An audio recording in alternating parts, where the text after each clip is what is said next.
Perhaps one of the most important questions that we are asked is whether birds need to go to the vet, and I will answer that with a resounding yes. Most people, unfortunately, don't realize that their birds need checkups. They come to us for the first time, mostly on emergency, when their birds are sick. And what we try to change is that mentality, that birds should only come in when they're sick.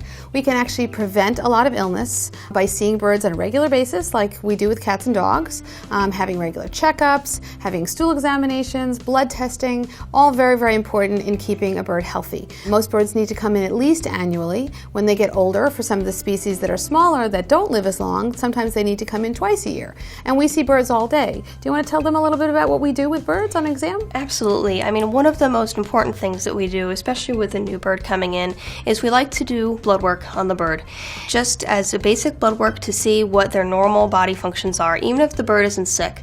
This way, in the future, if the bird becomes ill, we can easily compare blood work and say, okay, when the bird was well and feeling okay, the blood work looked like this, and we can spot minor discrepancies between the blood work when the bird is feeling ill as compared to when the bird is well. As well as doing fecal exams, they can get parasites just like your other pets, and they can have negative effects on their health, and it's good to make sure that none of that is going on. Absolutely, and we have to recognize that, although birds may be young when we get them, as they age, just like we age, or cats and dogs age, they go through different life stages. And one of the things that we focus on at our hospital is recognizing the different stages of life and the different requirements, whether they be environmental requirements, moving the perches closer together because a bird is not able to climb as well, nutritional requirements. Certainly you don't need the same amount of food as you do when you're growing as you do when you're older and a little more sedentary, or even behavioral requirements. Certain younger animals need more activity than some older animals. So